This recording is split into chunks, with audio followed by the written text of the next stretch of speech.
Y el Estado responde a esos intereses. Entonces, ¿a qué intereses va a responder la política externa de Barack Obama? ¿Va a mantener esta política neoliberal como política externa? ¿Va a suprimir? Este sería algunos interrogantes que puedo presentar para el expositor para que pueda ampliar, profundizar. Muy bien, agradecemos la valoración e interpretación que nos ha hecho el magíster en Desarrollo Rural de la Facultad de Sociología, el profesor Tello. Vamos a dar pase al magíster Edgar Salvatierra Colonio para que desde su perspectiva, desde el ámbito de lo que es la economía, que también la debemos considerar una ciencia social, pero más enfocada a lo que son estructuras, procesos donde hay mercados, nos pueda dar también la apreciación respectiva junto con la formulación de sus preguntas. Buenas tardes con todos.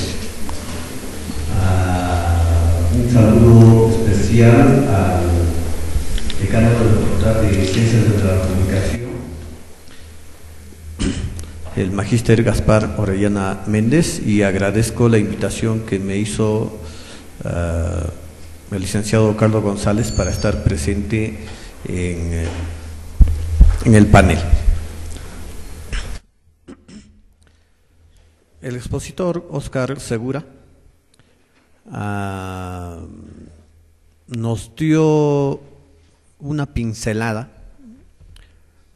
bastante somera sobre el tema de Barack Obama y las relaciones internacionales de Estados Unidos, como una descripción más de forma que de fondo. Por la misma naturaleza de la exposición, claro, no podía exponer en detalle cada cosa porque cada tema que ha expuesto, porque ha expuesto muchos temas, requiere de varias sesiones para ser discutida. Voy a ver algunas reflexiones nada más para que haya debate dentro de la sala. Si Estados Unidos es predominantemente de raza blanca y la raza blanca ha tenido poder en Estados Unidos, el poder económico, político, militar, ¿qué cosa es lo que ha sucedido en Estados Unidos para que un afroamericano llegue a ser presidente de la República? Porque dentro de todo el esquema desarrollado, dentro de la estructura de organización económica social de Estados Unidos, no estaba previsto en ninguna norma jurídica, ni en los cánones de comportamiento de Estados Unidos, que un latino o un afroamericano llegue a ser presidente.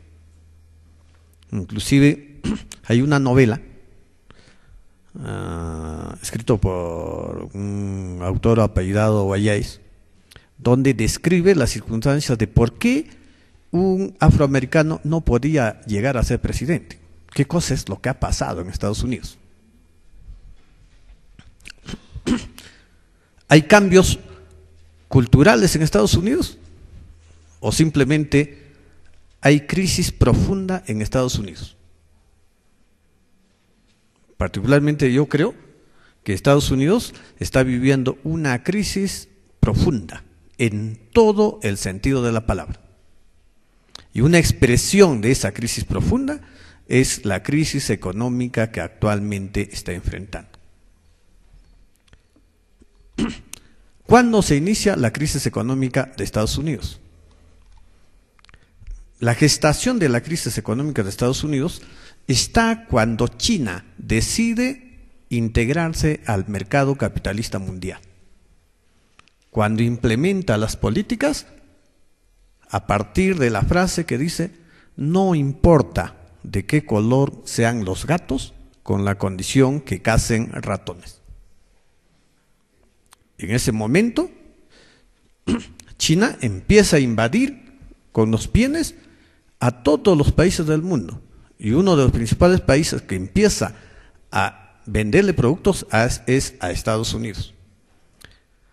Y la crisis que vive Estados Unidos, muchos hablan de crisis financiera, ya no es crisis financiera. Antes de ser crisis financiera fue crisis económica. Estaban hablando de una recesión, pero en estos días ya no están hablando de una recesión, están hablando de una depresión. Y cuando hay una depresión económica, es una crisis profunda que obliga a cambios estructurales profundas dentro de la organización de una economía, especialmente una economía capitalista. Y el problema de Estados Unidos no es crisis financiera, es crisis de competitividad. Los factores de producción son mucho más baratos en China, en la India, en Pakistán inclusive, donde hay miles de millones de habitantes con mano de obra barata que pueden producir productos para el capitalismo, venderle barato a Estados Unidos, por ejemplo, y Estados Unidos no tiene recursos para seguir comprando. Eso es la crisis económica que está viviendo Estados Unidos actualmente. Dentro de esta crisis, el expositor nos decía, hay aproximadamente 2 millones de desempleados. La cifra última no es que hay cerca de 2 millones de desempleados. Hay cerca de 6 millones de desempleados. La mitad de ellos se han generado a partir de agosto del 2008. Cerca de 4 millones están recibiendo subsidio estatal. Y hay por lo menos 2,5 millones que han ingresado a pedirle subsidio al Estado por desempleo. Y la pregunta es, ¿hasta dónde o hasta cuándo aguantará la caja fiscal para seguir subsidiando a los desempleados? Y allí tenemos un problema de financiamiento. Si no hay producción, no hay recaudación de impuestos, ¿de dónde Estados Unidos seguirá gastando dinero para financiar a los desempleados y para financiar también el reflotamiento de empresas financieras, bancos principalmente, y de empresas productivas, especialmente de la industria automovilística? El financiamiento público que se hizo de 750,000 millones de dólares, que debía ser utilizado por el fisco para salvar a los bancos, ha quedado pequeño, ya no se habla de la cifra. En Estados Unidos mismo no se sabe cuánto de dinero ya salió para tratar de salvar a Estados Unidos de la crisis que está viviendo. Hay algunos que hablan ya de más de 2,5 billones de dólares. Y no hay todavía avisos de que esa crisis va a comenzar a salir. Eso es una pincelada, esa parte de la crisis económica. La otra pregunta es, ¿por qué Estados Unidos hace guerra en diferentes países del mundo?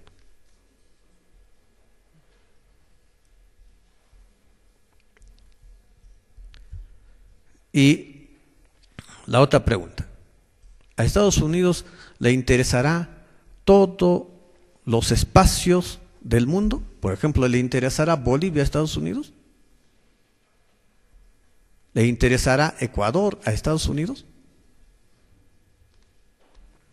Y la respuesta es que Estados Unidos solamente pone sus garras en aquellos países que son fuente o que son reserva de recursos naturales, y especialmente de recursos naturales estratégicos.